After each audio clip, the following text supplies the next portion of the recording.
As with most patrols, cache clearings are an inexact science.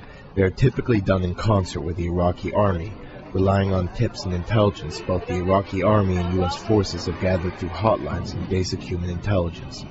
Coordination is important on these patrols, both forces speaking beforehand through interpreters, compiling information, and establishing a plan of attack before going out into the field.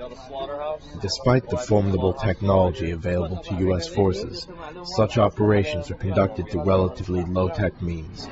Metal detectors and probing rods are the order of the day, a slow process of sifting through the rubble and garbage that litter the streets of Baghdad. This particular patrol was assigned to comb the slaughter fields near the Shula market, the area where animals are butchered and the smell of blood and rotting meat hangs thick in the air. Such areas are favored hiding spots of insurgents. Lieutenant Nicholas Stout is familiar with these patrols, but the unfamiliar is what ultimately decides the outcome and pacing of the patrol. When we first got into our AO, we had a big list of possible cache sites, and we as a company, over about a 2-month span, we worked and we cleared every one of those. Nowadays, with the way that the situation's going and whatnot, the odds of finding something is slim to none. On a patrol with such a singular objective, security is an ever-present concern. Some soldiers take up positions behind cover while others search, eyes flickering with every passing car and bike.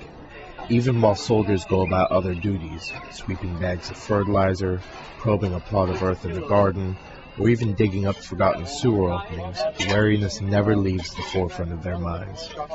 While finding an actual cache is the primary objective, it is only part of a larger security operation that is underway in the neighborhood.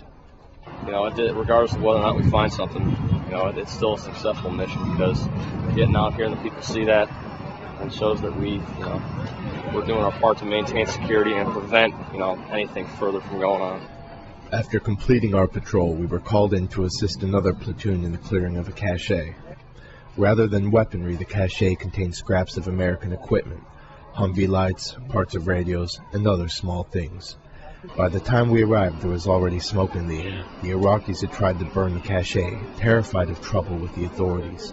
It was a rather anticlimactic ending to the patrol, but in war, the quiet outcome is quite often the best one.